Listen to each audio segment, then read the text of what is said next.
इल्ज़ाम तो बहुत गंभीर लगाए हैं प्रशांत किशोर ने और इस तरह उन्होंने कहा है कुल मिलाकर के लगभग 200 करोड़ की ज़मीन अशोक चौधरी ने पिछले कुछ सालों में खरीदी है और इसके सब उन्होंने दस्तावेजी सबूत भी पेश किए हैं। संजय जायसवाल जो बेतिया से बीजेपी के सांसद हैं, भाजपा सांसद हैं, उन पर इल्ज़ाम लगाए हैं कि संजय जायसवाल के परिवार का जो पेट्रोल पंप है बेतिया में, उसी पेट्रोल पंप से नगर निगम की गाड़ियों में पेट्रोल दिया जाता है और प्रशांत किशोर के मुताबिक यदि 10 लीटर पेट्रोल दिया जाता है तो 30 लीटर के पैसे लिए जाते हैं। सम्राट चौधरी पर आरोप लगाए हैं कि वो बार बार नाम बदलते हैं लोगों को चकमा देने के लिए। कभी उनका नाम सम्राट कुमार मौर्य होता है, कभी राकेश कुमार, कभी सम्राट चौधरी। ऐसा लगता है कि सरकार के पास कहने को लिए कुछ है ही नहीं और सरकार में एकदम एक सन्नाटा छाया रहता है, जबकि कायदे से जब डिप्टी सीएम और बड़े बड़े मंत्रियों पर इल्ज़ाम लग रहे हों तो मुख्यमंत्री को खुद आके सफाई करनी देनी चाहिए थी।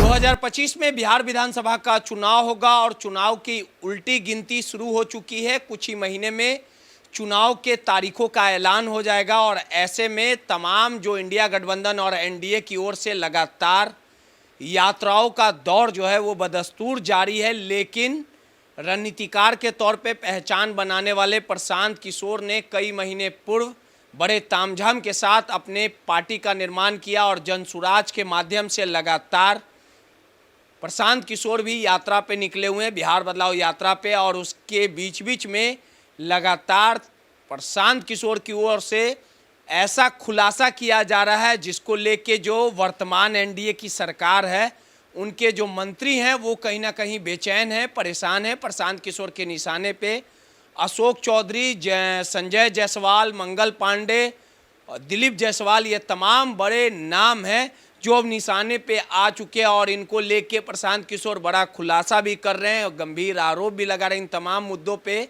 बात करने के लिए हमारे साथ पूर्व आईपीएस अमिताभ दास सर हैं। सर, प्रशांत किशोर की एंट्री के बाद कहीं ना कहीं जो बड़े लीडर हैं बिहार में, मंगल पांडे, संजय जायसवाल और अशोक चौधरी, उनको लेके प्रशांत किशोर बड़ा खुलासा कर रहे हैं। कल उन्होंने प्रेस वार्ता के माध्यम से बड़ा गंभीर आरोप लगाया। क्या कुछ पूरा वाकया है, क्या कुछ?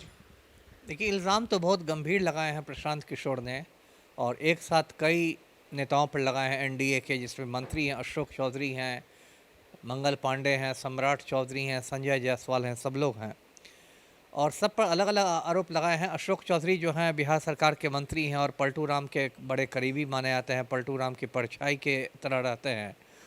उन पर उन्होंने इल्ज़ाम लगाया है कि किस तरह उन्होंने अपने सचिव के माध्यम से, योगेंद्र दत्त के माध्यम से विक्रम में ज़मीन खरीदी, फिर उस ज़मीन को उनके सचिव ने उन्हीं को बेच दिया, फिर वो ज़मीन चली गई संभवी चौधरी के पास और इस तरह उन्होंने कहा है कुल मिलाकर के लगभग 200 करोड़ की ज़मीन अशोक चौधरी ने पिछले कुछ सालों में खरीदी है और इसके सब उन्होंने दस्तावेजी सबूत भी पेश किए हैं। इसके अलावा उन्होंने संजय जायसवाल जो बेतिया से बीजेपी के सांसद हैं, भाजपा सांसद हैं, उन पर इल्ज़ाम लगाए हैं कि संजय जायसवाल के परिवार का जो पेट्रोल पंप है बेतिया में, उसी पेट्रोल पंप से नगर निगम की गाड़ियों में पेट्रोल दिया जाता है और प्रशांत किशोर के मुताबिक यदि 10 लीटर पेट्रोल दिया जाता है तो 30 लीटर के पैसे लिए जाते हैं। और वहाँ की जो मेयर हैं, जो महापौर हैं बेतिया की, उन्होंने कई बार इस पर नगर आयुक्त को लिखा भी है कि संजय जायसवाल के परिवार के पेट्रोल पंप से पेट्रोल लेना बंद किया जाए, लेकिन वो नहीं बंद हो रहा है। उसके बाद उन्होंने सम्राट चौधरी पर आरोप लगाए हैं कि वो बार बार नाम बदलते हैं लोगों को चकमा देने के लिए। कभी उनका नाम सम्राट कुमार मौर्य होता है, कभी राकेश कुमार, कभी सम्राट चौधरी। और उन्होंने कहा कि ये मैट्रिक फेल हैं, 7वीं पास हैं, लेकिन कहते हैं कि मैंने कैलिफोर्निया विश्वविद्यालय से डीलिट किया है। तो ये सारे जो इल्ज़ाम हैं ये बहुत गंभीर हैं और इसके पहले भी उन्होंने मंगल पांडे और दिलीप जायसवाल पर लगाए हैं। और सबसे दुख की बात है कि इस पर सरकार की ओर से कोई सफाई नहीं आती है।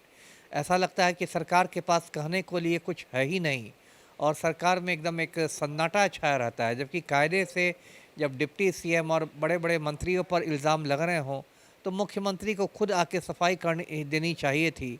एक तरफ पलटू राम कहते हैं कि हमारा करप्शन पर ज़ीरो टॉलरेंस है, हम भ्रष्टाचार को बिल्कुल बर्दाश्त नहीं करते और आपके मंत्रियों पर, आपके डिप्टी सीएम पर गंभीर आरोप लग रहे हैं भ्रष्टाचार के और आप चुप्पी साध के बैठे हुए हैं, तो इसका बहुत गलत मैसेज जाता है। जी।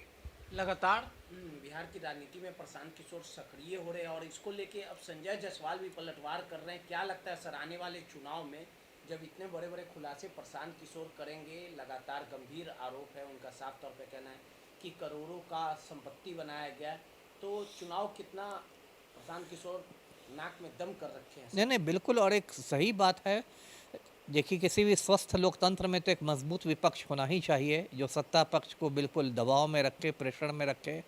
और ये जो भूमिका है ये बखूबी निभा रहे हैं प्रशांत किशोर, और उन्होंने नाको दम कर दिया है। बीच में प्रशांत किशोर पर यह भी इल्ज़ाम लगता था कि जो जन स्वराज पार्टी है वो भाजपा की बी टीम है, वो बीजेपी की मदद करने के लिए आई है। लेकिन जिस तरह से उन्होंने राम भक्तों की पोल पट्टी खोल दी है, उसके बाद ये इल्ज़ाम भी अब लगना बंद हो गया है। और एक बात तो सही है कि जन स्वराज पार्टी जो है वो बिहार में एक तीसरी शक्ति के रूप में उभरी है। बिहार बदलाव यात्रा में बहुत भीड़ भी आ रही है, तो चुनाव पर तो इन सब बातों का असर पड़ेगा ही, बहुत इम्पैक्ट होगा। मुख्यमंत्री अच्छे बनेंगे अगर प्रशांत किशोर बनते हैं, तो मुख्यमंत्री आपका समर्थन है? मुख्यमंत्री मैं क्या समर्थन करूँगा, मुख्यमंत्री बनने में तो थोड़ा समय है। आपका समर्थन है? देखिए, मैं पलटू राम को छोड़ के किसी का भी समर्थन करता हूँ। पलटू राम या भाजपाई लोग नहीं बने, बाकी कोई बने, तेजस्वी बने, प्रशांत किशोर बने, सब लोग आज की से बेटर होंगे। जी। चलिए, सीधे तौर पे प्रशांत किशोर ने गंभीर आरोप लगाए हैं, अब इसको लेके सियासत गर्म होगी। लगातार प्रशांत किशोर के निशाने पे बिहार सरकार के कई मंत्री हैं, सांसद हैं, और इस पूरे आरोप पर मंत्री क्या कुछ पलटवार करते, ये देखने वाली बात होगी। पटना से नटराज न्यूज़ के लिए रोहित कुमार की रिपोर्ट।